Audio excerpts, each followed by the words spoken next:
Semoga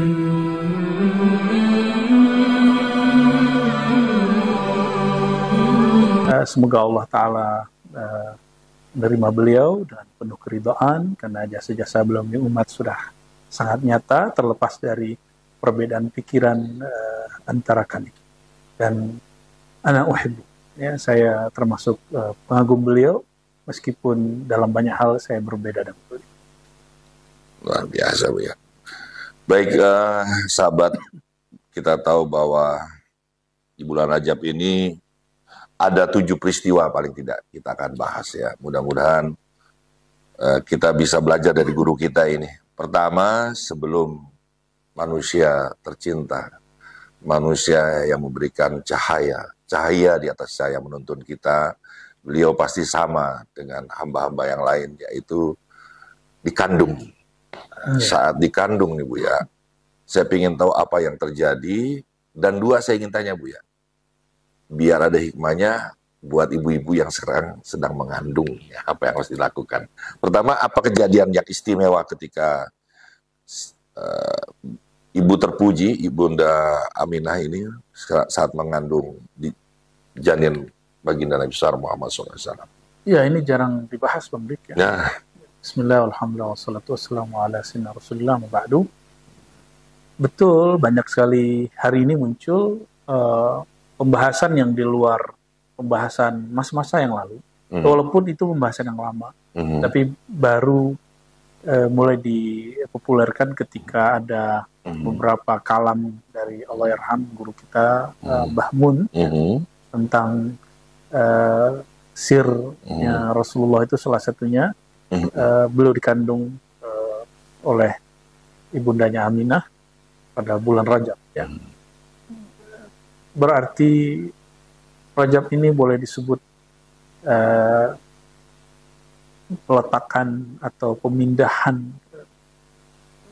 nutfah nabawiyah itu, ya, yang akan menjadi seorang nabi itu pada diri Sayyidah Aminah, dan itu spesial. Namun kita menghormati Rajab bukan hanya karena itu, tapi ada hal yang. Nah, sebaiknya kalau kita kontekstual dengan ibu-ibu yang sedang mengandung nih Bu ya, apa sih sebenarnya yang paling mudah, paling bisa dilakukan? Mengandung itu unik, kenapa? Karena kok bisa ya dalam diri seorang perempuan manusia lahir hidup makhluk lain selain diri dia, gitu, yang kehidupannya utuh, beda dengan sel, beda dengan kembar bakteri, Bu ya. Apalagi kembar berarti 3, dan itu paling utuh, beda dengan sebenarnya di kulit kita kan ada sel-sel, ada kuman-kuman, ada bakteri-bakteri, tapi ini sempurna, ahsani takwim. Jadi apa yang harus dilakukan seorang ibu? Ya, seorang ibu dia mesti mengikuti sifat-sifat Sayyidah Aminah. Aminah itu perempuan yang terpercaya. Ya. Bayangkan tidak ada ibu yang seperti beliau yang ketika hamil, mengandung, lalu didatangi oleh para malaikat, datang oleh arwah para nabi, dan yang paling berat adalah suaminya meninggal. Itu paling berat, ya. Jadi tidak ada ujian yang lebih berat daripada ujian Sayyidah Aminah. Ya. Dan adakah, Bang Dik, mursyid atau wali hari ini yang hampir setiap malamnya didatangi para nabi dan para malaikat? Maka ini juga pelajaran bahwa Sayyidah Aminah tidak seperti yang digambarkan sebagian kecil umat Islam yang mendengungkan bahwa Sayyidah Aminah itu musyrik. Enggak, beliau bukan orang yang syirik. Beliau ahli tauhid, bahkan makom kewaliannya di atas kita-kita semua. Ya. Ya, berat ketika ditinggal oleh suaminya. Kalau kita mungkin ya, Bu ya enggak. Berat ketika dia ngidam, Bu ya. Banyak permintaan. Ya. Itu psikis. Ngidam itu psikis, ya. Psikologis. Baik, satu hal itu. Yang kedua, ketika sudah banyak yang tahu, Isra Mi'raj itu terjadi di bulan Rajab, 27 Rajab. Pertanyaan yang pertama, Bu ya, sebenarnya Mi'raj itu berapa kali sih Rasulullah itu Mi'raj? Oke. Yang saya tahu kan 27 Rajab gitu ya. Oh, tumben nggak nanya dulu kenapa namanya Rajab gitu. Ya Rajab kan udah dibahas bulannya Allah. Oke. Ada lagi? Tapi hadisnya dhaif. Oh, jadi apa Rajab? Rajab itu bisa berarti bulan menahan diri daripada perang. Nah, Ya, Rajab itu juga berarti indimam atau indibab rahmah, bulan rahmat turun, bulan kedamaian. Orang-orang Arab jahiliyah, jahiliyah ini pra kenabian, pra kerasulan, mereka di bulan Rajab tidak boleh perang. Tidak boleh perang. Maka disebut bulan suci. Bulan suci. Jadi ada di surat Taubah itu, inna iddatus syuhur indallah, jumlah bulan di sisi Allah 12 ya, isna asyara syahran di kitabillah. Jadi 12 dan ada 4 arba'ah. Yang 4 itu suci, salah satunya bulan Rajab. Jadi kemuliaan bulan Rajab itu karena langsung ditetapkan oleh Allah dalam Al-Quran. Ya. Kalau saya mengartikannya bulan menabur benih cinta. Boleh sih, tapi lebay. Karena di Sabannya itu kita menyirami benih cinta. Di Ramadannya kita memetik hasil gitu. Betul. Itu perkataan ulama salafus saleh yang dinukil oleh Imam Ibnu Jauzi dalam kitab At-Tafsirah. Beliau, tanamlah kecintaanmu kepada Allah di bulan Rajab. Lalu rapikanlah menyiangi tanaman itu di bulan Sya'ban. Lalu petiklah dia di bulan Ramadan. Maka Ramadan itu bukan nanti ini persiapannya, sekarang persiapannya. Jadi sudah benar. Maka mulai tahajudnya tiap malam dikencengin, jangan lupa witir. Mulai puasanya dilatih. Walaupun kita puasa bukan karena hadis yang palsu. Puasa karena mau menyambut Ramadan dan juga karena ini bulan suci, bulan haram. Allahu a'lam. Buya, saya ganti pertanyaannya Buya, karena Buya Oke, baru saya jawab ya. Enggak, jangan dulu Buya, karena ini Isra Mi'raj kan peristiwanya sudah banyak yang tahu. Tadi Buya aku lihat ini adalah bulan di mana tidak boleh berperang. Masa jahiliyah. Ya. Jadi orang Arab sendiri sudah tahu. Dan itu ditetapkan di dalam Islam sebagai bulan suci. Namun ada perperangan di akhir masa bertugasnya baginda Rasulullah SAW, yaitu perang Tabuk. Jangan dijawab dulu, saya nanya dulu ya. Nah, artinya itu tidak berlaku pada Nabi Muhammad SAW. Perang Tabuk pada hari ke-10 bulan Rajab tahun 9 Hijriah. Betul. Ya, ceritain itu Bu ya, perang Tabuk itu apa, kenapa tercatat dalam sejarah? Perang Tabuk itu berat sekali Bang Dik. Itu boleh disebut akbarul qital atau akbarul ghazwah, ghazahan Nabi SAW. Jadi perang yang paling berat yang dihadapi Nabi dan para sahabat. Kenapa Bu ya? Itu musim panas, musim kering, lalu istirahat sedikit, Nabi tiba-tiba memberi kejutan kepada orang-orang Romawi dengan serangan yang boleh disebut serangan mendadak. Ya. Dan ini menjadi perdebatan di antara para ahli sejarah. Apakah ini perangnya Nabi itu hanya membalas serangan seperti yang difahami oleh orang-orang yang takut membaca sejarah Islam. Bagi mereka, Islam itu tidak pernah menyerang. Islam itu hanya membalas. Cemen amat. Hampir semua orang di zaman dulu, siapapun, mau itu Romawi, mau itu Cina, mau itu Persia, mereka memulai perperangan. Apakah itu aib? Dan itu untuk zaman tersebut itu biasa.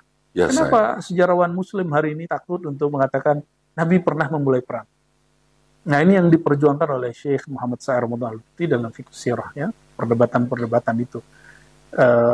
Lalu untuk apa perang itu? Ini yang dijawab oleh beliau.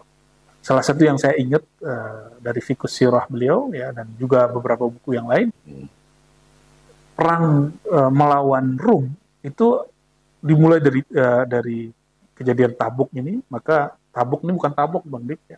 Itu satu lembah, tempat perang itu lembah luas antara Madinah dan Syam. Syam itu daerah Suriah hari ini, dan beberapa negara lain termasuk Palestina itu daerah Syam. Sekitar Bang Dik, 700 kilo barangkali. 700 kilo ya. Berarti dari kota Madinah. Oke. Jauh dekat. Jauh. Jadi sekarang kita mungkin Jakarta sampai Surabaya. ke Pati barangkali. Pati ya. Pati barangkali ya, Pati Tuban lah ya. Ya barangkali sampai ke sana itu sekitar 700-an kilo. Nanti kalau kurang pas silakan disampaikan yang pasnya. Itu jauh atau dekat? Di zaman itu. Jauh ya. Gak ada kendaraan kecuali onta. Ya. Ternyata Nabi sebelumnya pernah mengirim orang yang membawa message, pesan ke Bahrain, ke Persia, termasuk ke Rum. Dan salah satu dari orang yang beliau kirim itu dibunuh di salah satu tempat itu. Dan beliau mendapatkan kabar, saya belum memastikan dari pembawa kabar yang manakah, intel yang manakah. Jadi Nabi pun punya intel. Apakah intel bumi atau intel langit? Nanti kita bisa pelajari lebih jauh. Dan beliau memutuskan kita harus segera menghadapi Rum. Rum itu Romawi Timur yang bukan Roma, bukan Itali. Tapi Rum itu termasuk salah satunya adalah bangsa atau apa? Itu imperium. Nah, yang dulu ada pemimpinnya, kaisarnya disebut Heraklius, yang tadinya tertarik masuk Islam, cuma karena takut ditinggal oleh pengikutnya, sebagaimana disebutkan dalam Sahih Bukhari, lalu dia kemudian berbalik, ingin menyerang. Karena Nabi SAW mendapat kabar bahwa mereka akan bersiap menyerang, maka beliau memberikan kejut, mempersiapkan perang yang sangat luar biasa, berat sekali, dan itu pun beliau mengalami penderitaan yang luar biasa. Banyak munafik yang membocorkan rahasia, tapi tidak sampai karena pergerakan Nabi di luar perkiraan musuh. Ketika Nabi pulang, Bang Dik, Nabi pulang, itu munafik yang sekitar 300-an juga di Madinah. Sebagian mereka yang ekstrim mencoba untuk membunuh baginda Nabi Muhammad SAW. Ya. Di saat itu juga Nabi SAW mengangkat Sayyidina Ali, bahwa engkau ala tarda, engkau tidak ridha. Dan itu Sahih Bukhari, ada di posisi di makom Nabi Harun, sedangkan aku adalah Musanya. Ya. Maksudnya apa gitu? Ketika Nabi Allah Musa bertugas ke Gunung Sinai, Bukit Sinai, lalu yang bertugas di masyarakat siapa? Itu Nabi Harun. Ketika Nabi berjuang ke sana, maka yang jadi pemimpin di Madinah siapa? Sayyidina Ali. Gitu. Jadi banyak kejadian. Jadi saya kalau dibuat tuh 3 aja Bang Dik. 1, Nabi berperang dengan memulai perperangan karena sebagai bentuk preventif agar tidak tumbuh besar perlawanan atau penyerangan orang-orang kafir. Jadi kalau kita nggak mulai, mereka yang mulai. Itu penjelasan Syekh Muhammad Said Ramadan Al-Buti. Kalau kita tidak memulai, mereka yang mulai. Kayaknya sekarang diadaptasi tuh Bu ya, kalau kita lagi berperang, Jalmutan, kalau kita tidak bunuh, kita yang dibunuh. Ya, kira-kira begitu. Jadi ini tidak seperti yang dibayangkan oleh orientalis yang kiri, yang ekstrim. Jadi orientalis ini juga sudah banyak pola-polanya, ada yang positif, ada yang negatif. Dan yang kedua, ini perang terberat,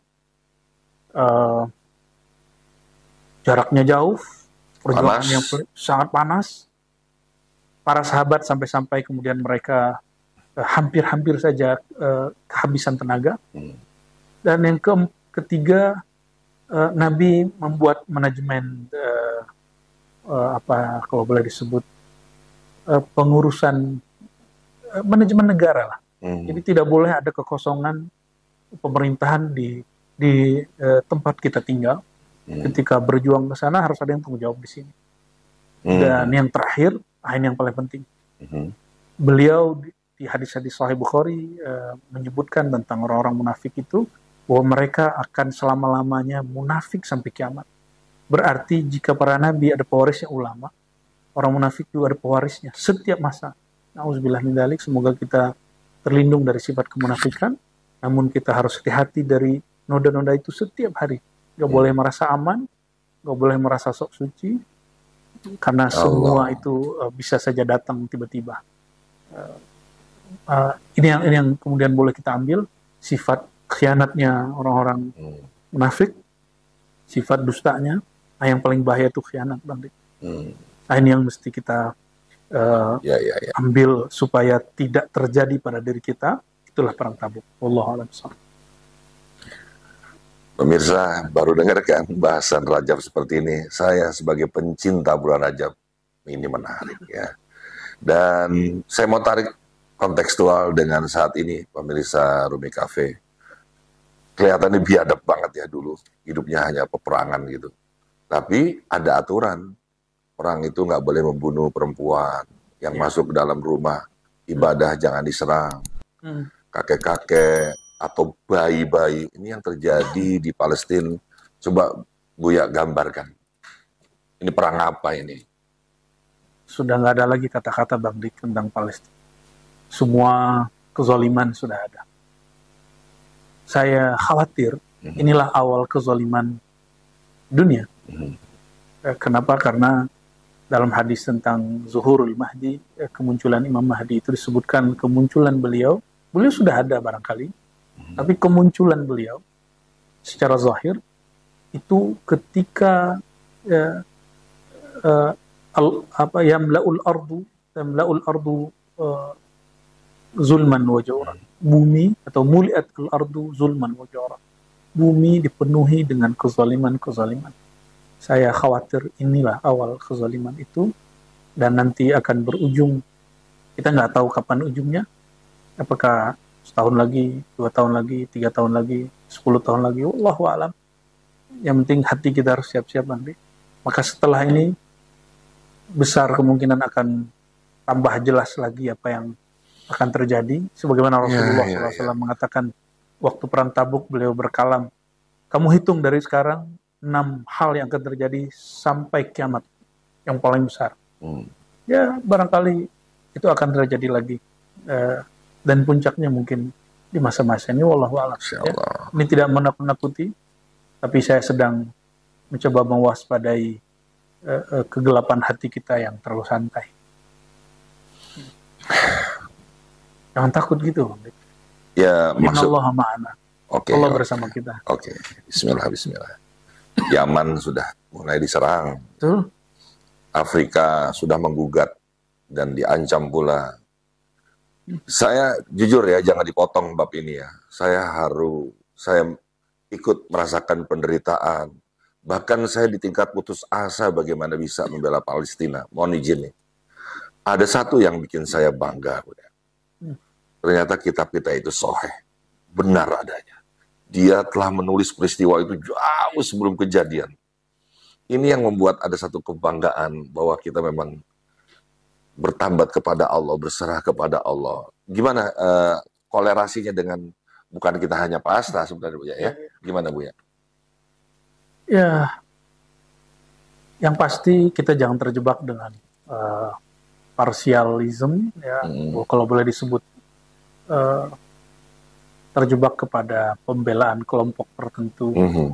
Jelas semua Muslim wajib cinta Palestina, karena di Palestina ada saudara kita yang suci, ada tempat yang suci. Tempat yang tadi Bang ditanyakan, disitulah telapak kaki baginda Rasulullah SAW yang suci. Kemudian memulai Mi'raj kala itu. Walaupun tempat yang konflik hari ini itu bukan tempat itu satu Rafah. Sedangkan Masjid Al-Quds itu di tepi barat. Tetapi dulu kan satu kesatuan. Namun sayang pergerakan perjuangan kita, bahkan yang jauh dari sana, kita masih lebih senang emosional, bukan ruhiyah, tapi infialiyah. Bahasa Arabnya beda, Bang. Ada infiali, ada ruhi. Infiali itu emosi, kebencian, kemarahan. Kalau ruhi tidak.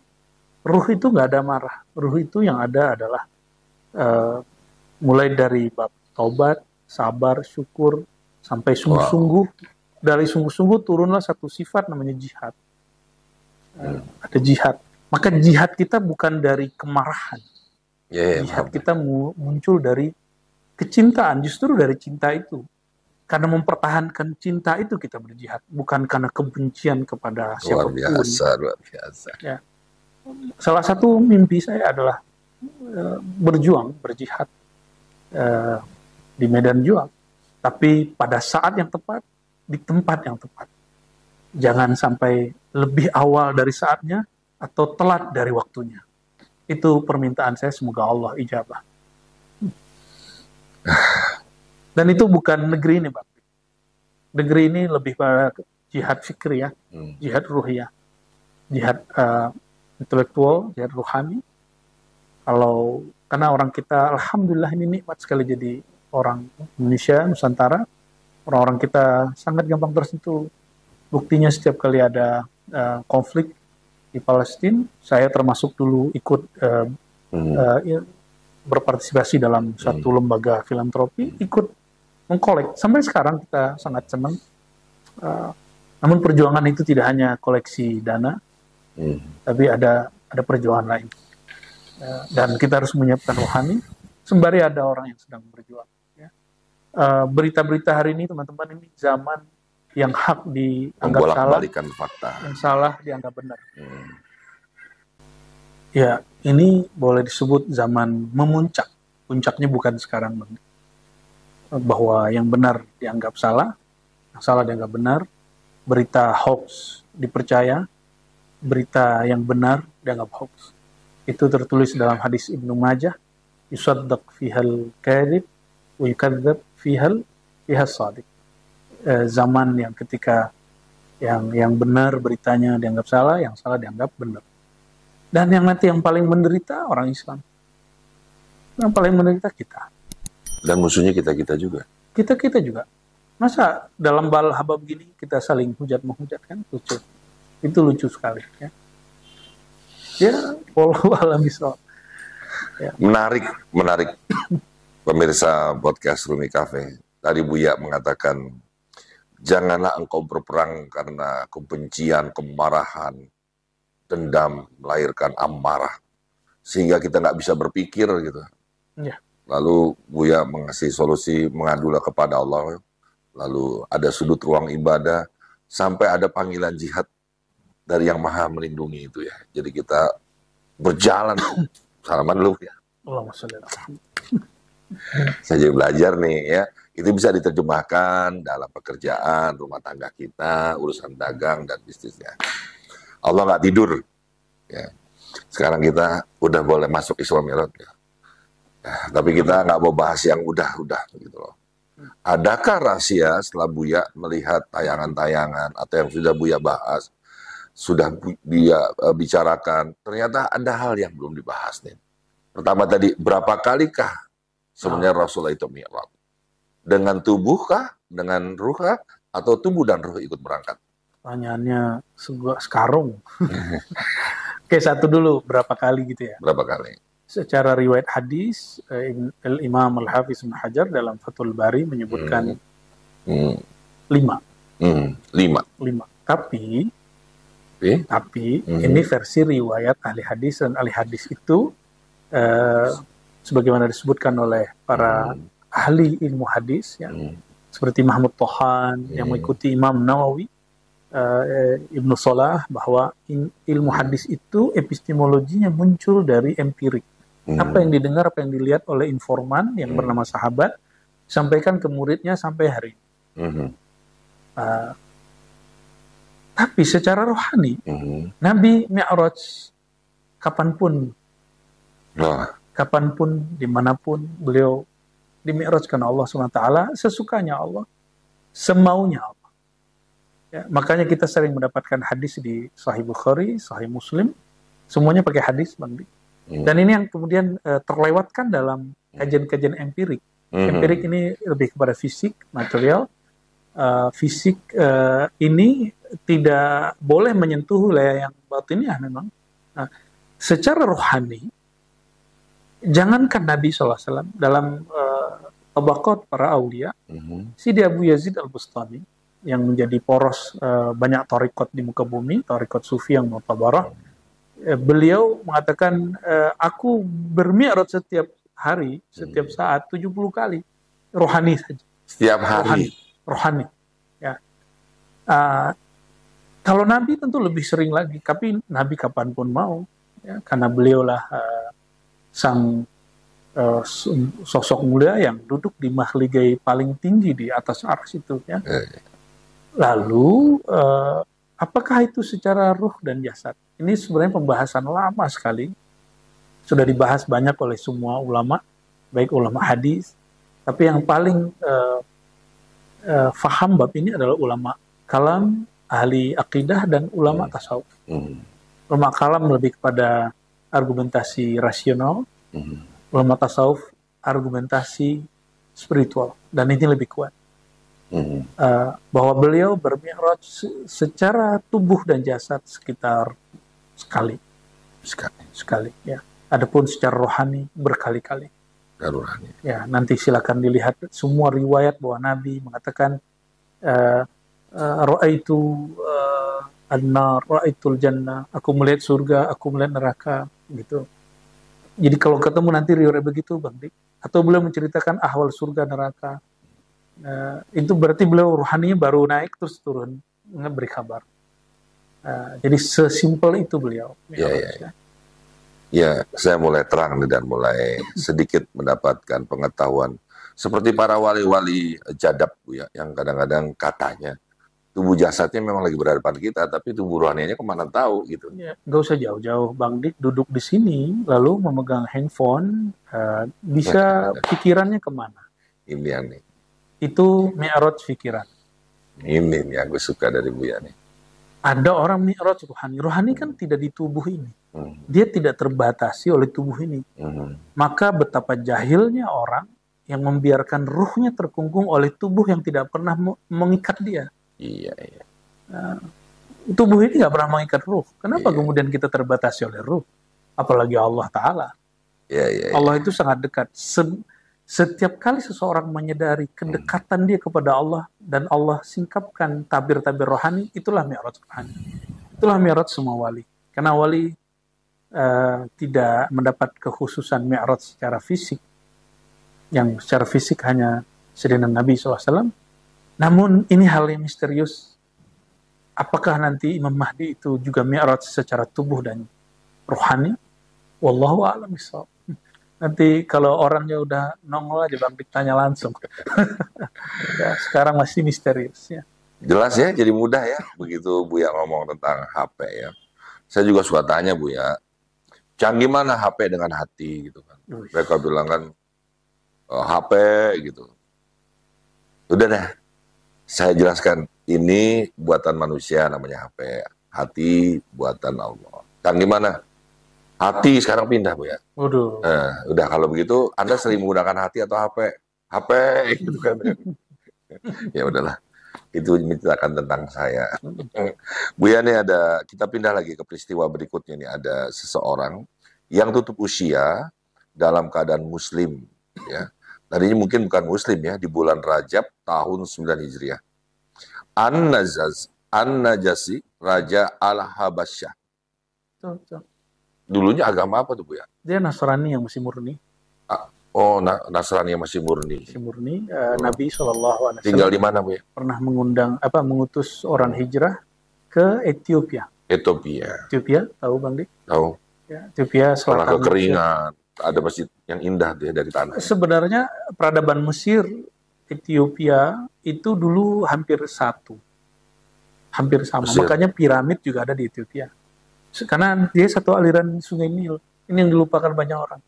Kita hari ini membaca sejarah tapi dalam batasan negara modern. Padahal dulu tidak seperti itu. Kan dulu ada Mesir Utara, ada Mesir Selatan. Nah, termasuk Ethiopia itu mereka mempunyai peradaban yang sama persis dengan orang-orang Mesir kuno. Nah, rajanya bernama Raja An-Najasi, itu gelarnya. Beliau ini ketika menerima utusan dari baginda Nabi Muhammad SAW, lalu utusan beliau membacakan surat Maryam, fayabki, maka dia menangis. Dia apa itu ya? Surat Maryam. Apa yang membuat, apa yang ada isi dari isi yang paling menggugah tuh yang kisah Nabi Zakaria yang lama menunggu anak. Kemudian tahu. Sayyidatuna Maryam, lalu lahirnya Nabi Yahya, lahirnya Nabi Isa, persis seperti yang didapat oleh beliau. Oleh karena itu, dulu pusat Kristen itu, saya nggak ngomong Kristen saya ngomong Kristen dalam sejarah Nabi SAW. Salah satunya adalah Kristen Ethiopia, Nasrani Habasyah. Nah, peradaban mereka lah yang mempengaruhi itu juga, kemudian saling tukar budaya dengan daerah Yaman yang kemudian muncul Abraha itu. Abraha itu seorang Kristen, seorang Kristen, dia Nasrani. Dahulu gereja dia dihancurin oleh seorang Arab jahiliyah, lalu dia tersinggung dan ingin menghancurkan balik tempat ibadahnya orang Arab jahiliyah itu Ka'bah, dan ingin memindahkan simbol keagamaan yang tadi di sana ke Yaman. Ya.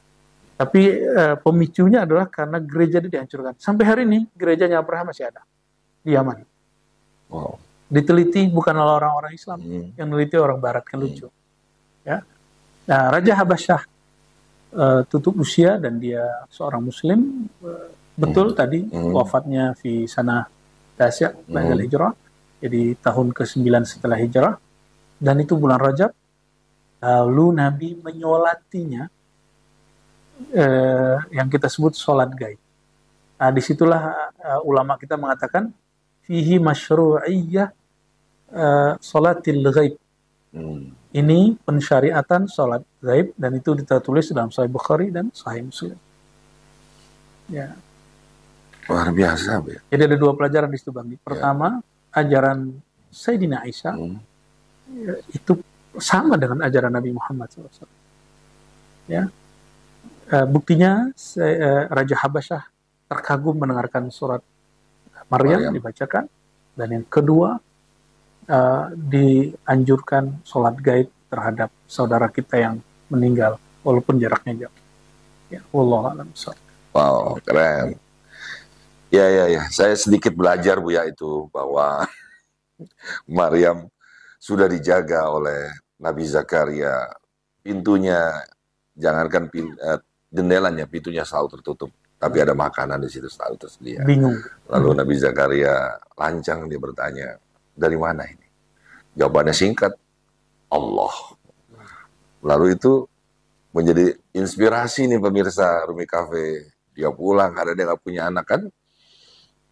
Dia bilang, saya nggak punya anak. Bagaimana caranya Allah? Puasa. Lalu lahirlah Nabi Yahya. Ya. Ini menarik lah kalau diperpanjang. Kapan-kapan kita lihat bahas surat Maryam nih, keren ya. Masya Allah. Kagum saya pada Maryam. Buya, dulu mohon izin nih, orang Indonesia, OI, kita pernah dengar lagu Ethiopia.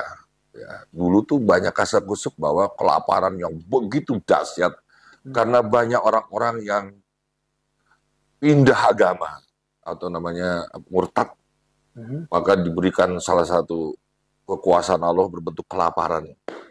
Sementara itu benar nggak sih? Menurutku sih nggak benar. Cocokologi yang tidak cocok. Gak, karena kan Rasulullah pernah berdoa ya 3 hal ya, Bu ya. Umatku tidak akan pernah lapar, gitu ya. Yang nggak diiyain ini yang bersatu. Satu lagi, Bu ya. Tidak tenggelam. Tidak tenggelam di laut. Ya karena air nanti di mana-mana ya, Bu ya. Yaitu peristiwa kemanusiaan yang kita tidak usah cocokologi dengan kejadian tertentu ya. Udah edit aja. Makanya saya ngaji nih pemirsa Rumi Cafe, jangan keduniaan terus ya, takutnya kita salah. Di berikutnya, Buya, ada Sultan Salahuddin Al-Ayyubi bebaskan Baitul Maqdis Palestina. Saya pernah ke tempatnya nih, Buya, bahwa ada podiumnya ya, ada podiumnya. Nah sekarang kalau Buya melihat peristiwa itu dengan sekarang, saya mau ke situ aja dijagain oleh tentara Israel, nggak nyaman banget itu ibadah tuh. Gimana, Bu, ya, ada peristiwa Sultan Salahuddin? Ya, dulu beliau panglima sebenarnya, lalu mengambil alih kerajaan Fatimiyah tanpa perang. Tanpa perang. Fatimiyah itu yang menguasai Mesir, termasuk kerajaannya menyebar sampai ke wilayah Syam, ya, termasuk Palestina. Dan Salahuddin Al-Ayyubi waktu itu panglima tertinggi.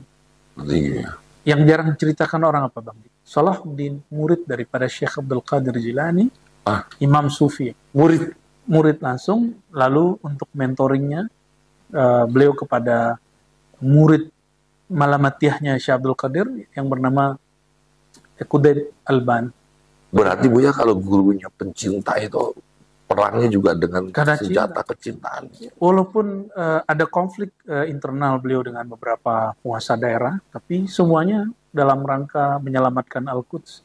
Dan itu satu-satunya dalam sejarah Islam yang betul-betul di luar masa Rasulullah, masa sahabat. Perang melawan salib, menyelamatkan Al-Quds, dan orang Islam menang. Bayangkan Bang Dik, yang bimbing siapa? Syekh Abdul Qadir Jilani dengan mentornya adalah Qudaib Alban. Mereka wali-wali Allah dan mereka sufi, bermazhab fiqih Syafi'i dan Hanbali, bertarikat, berakidah Ahlussunnah. Dan ini yang kemudian tidak diceritakan banyak orang yang mencita-citakan generasi masa depan membangun khilafah. Gimana Anda membangun khilafah? Mau khilafah apa? Spiritualnya nggak ada. Khilafah itu tidak dibangun hanya dengan sholat sunat yang banyak, puasa yang banyak. Itu riyadoh ibadaniyah, riyadoh lebih kepada ibadah. Ada latihan tahzib ruhiyah, memantapkan ruh, kajian kerohanian, membakar ego, dan itu berhasil dilakukan Syekh Abdul Qadir Jilani terhadap muridnya Sultan Salahuddin Al-Ayyubi dengan tangan Qudaib Alban. Jadi nggak dengan cara-cara akal-akalan kita. Jadi generasi Al-Fatih yang juga lagi diceritakan orang bukan dengan akal-akalan kita, tapi dengan ruh. Semuanya dengan ruh. Nah, Salahuddin Al-Ayyubi juga sama, berhasil pada bulan-bulan ini, bulan-bulan Rajab. Bulan Rajab. Itu tahunnya tahun berapa itu ya? 580-an ya. 87 atau 88. Nanti silakan cek ya Bang Dik. Ya, tapi seingatku 580. Nanti ditambahin aja di yang tahunnya ya. Tapi saya dapat hikmah tuh dari guru kita ini. Seperti saya berguru dengan beliau, kan saya juga melihat kelembutan. Dia ini pesilat loh. Gagah. Silat juga. Seperti Rasulullah itu jenderal, pejuang, ya, gagah. Tapi kan kita tidak mengenal dia karena kegagahannya, tapi karena kelembutan hatinya. Nah, Buya tuh juga saya melihat begitu. Amin. Artinya bahwa apa hikmahnya? Teman-teman, ayo kita ngaji, cari guru yang lembut, yang ilmunya ilmu cinta. Kalau ilmunya turun ke jalan terus ya udah walau bisa. Maksudnya siapa tuh Bang?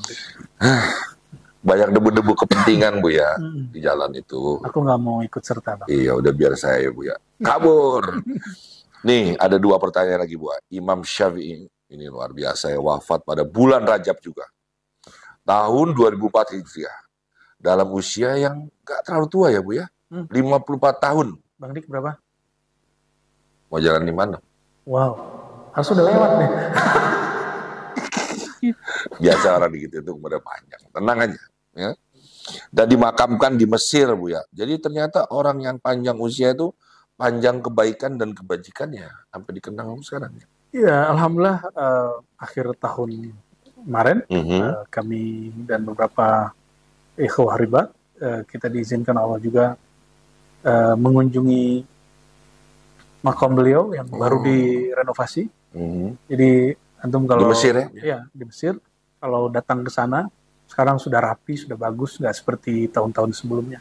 Jadi mirip-mirip seperti di Uzbek yang sangat rapi sekali. Betul Imam Syafi'i, bayangkan Bang Dik, hanya 4 tahun di Mesir, tapi komplek kuburan itu satu kampung kuburan semua. Satu kampung kuburan semua. Terus? Mungkin 1 kecamatan atau lebih barangkali, kuburan semua. Dan di situ ada kuburan Imam Zunnun al-Misri, Rabi'ah al-Adawiyah, ada Sayyidina Uqbah, sahabat Nabi, ada Amr bin Al-As. Tapi yang disebut kampung kuburan Imam Syafi'i. Padahal ada kampung-kampung ada kuburan yang lain. Ya. Aduh, ya Allah. Itu luar biasa sekali. Begitu besar pengaruh beliau. Dan yang pasti lagi beliau itu umur 50 atau 49 hijrah ke sana. Dalam 4 tahun beliau merevisi beberapa ajaran beliau dalam fikih, dalam ilmu legal, ilmu fatwa, ilmu fikih. Dan itu memberikan pelajaran besar buat kita. Selevel Imam Syafi'i, itu jiwanya terbuka, pikirannya sangat terbuka, open mind. Beliau menerima perubahan karena beliau seorang pembelajar sejati. Nggak seperti kita hari ini. Kenapa kita nggak maju-maju? Karena kita monoton dengan, mohon maaf, satu toriko. Nganggap satu toriko satu aja terus. Ya nggak apa-apa sih kalau emang begitu, tapi kita nggak akan maju. Kita monoton, fanatik dengan satu mazhab, satu manhaj, satu bacaan, satu guru. Kita terlalu fanatis.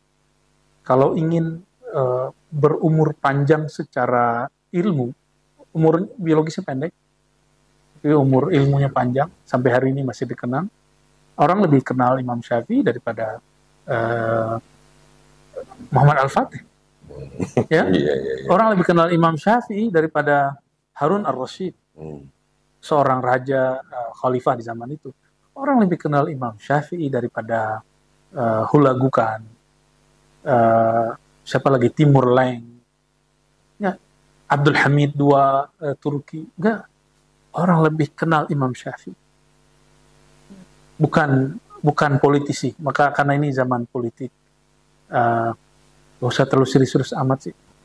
Politisi ini cuma 5 tahun. Masa kemudian kita mempertaruhkan agama untuk urusan ini seperti yang terjadi tahun-tahun sebelumnya.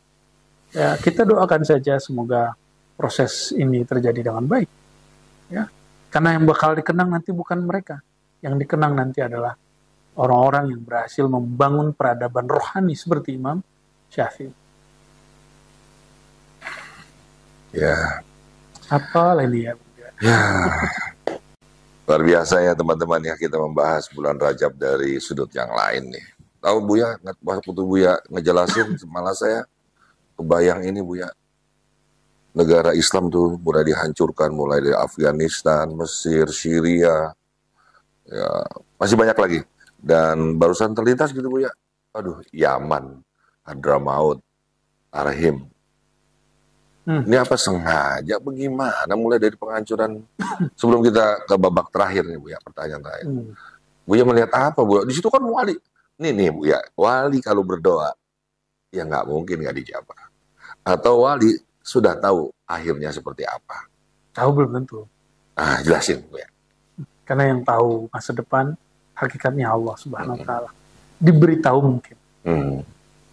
Yang pasti Yaman itu spesial karena Nabi SAW dalam hadis sahih Bukhari Muslim mengatakan al-iman Yaman wal hikmah Yamaniyah. Iman itu Yaman dan hikmah, kebijaksanaan itu sifat yang atau ilmu yang berkaitan dengan Yaman.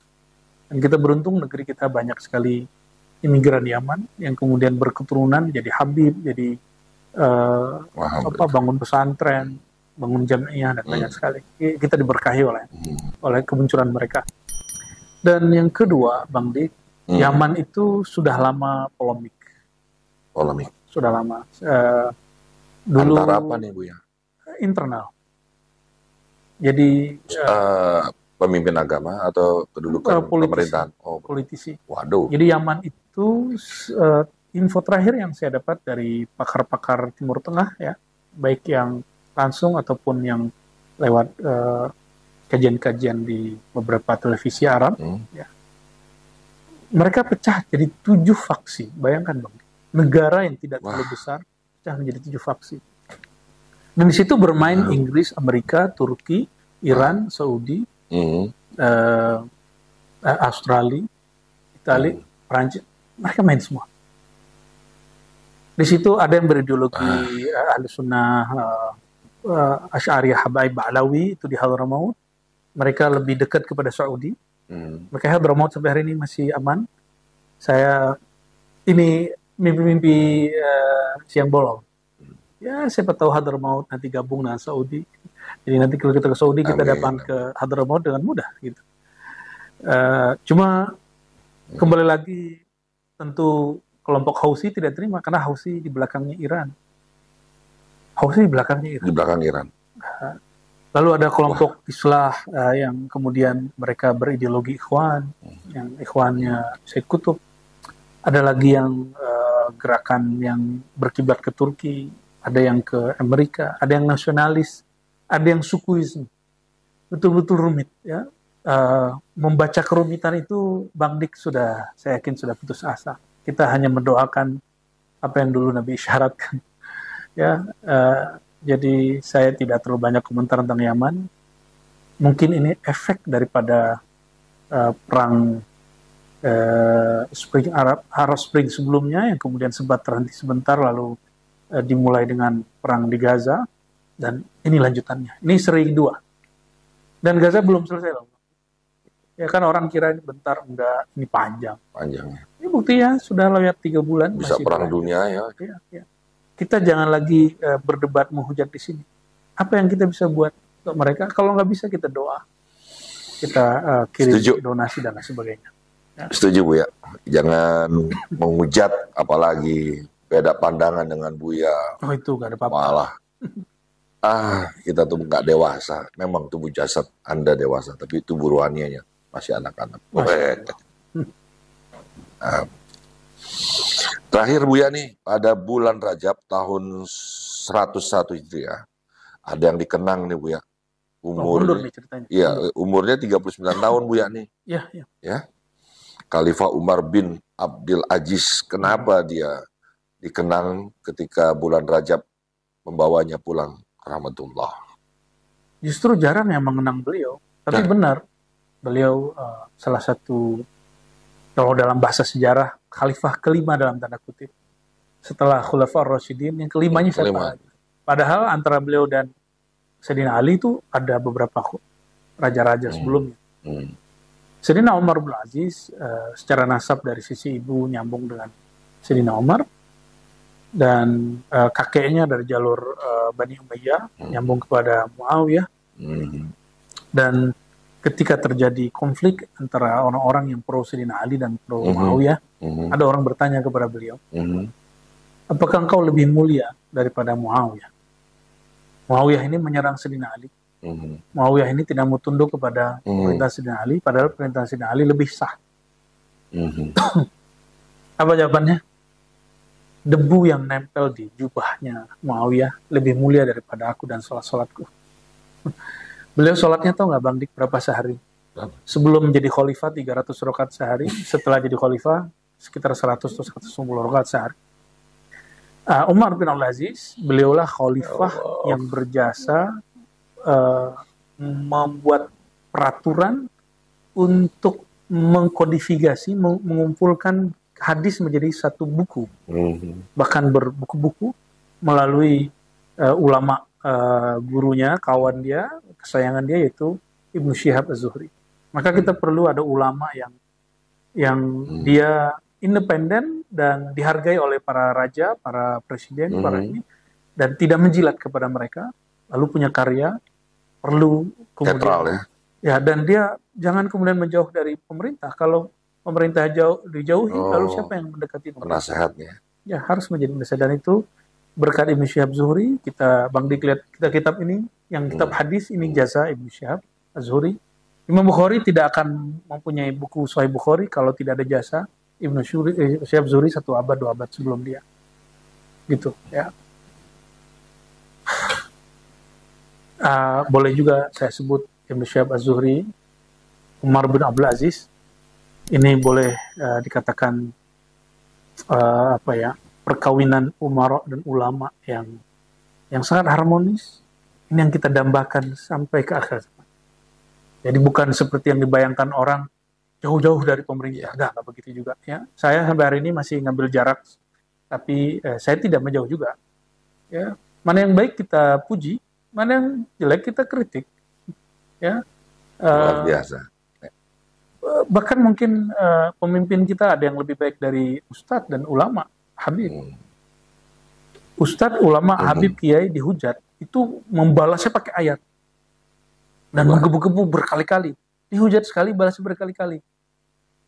Sedangkan beberapa pemimpin kita saya lihat, baik dari dulu sampai hari ini, termasuk Umar bin Abdul Aziz. Dan saya berharap pemimpin yang sekarang juga harusnya begitu. Dihujat dan dia tidak membalas. Ya, mungkin secara rohani, kualitas rohani mereka lebih dewasa dari orang yang merasa ulama kiai tapi dihujat sekali, balasnya berkali-kali. Wallahu a'lam bishawab. Masya Allah.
Hmm.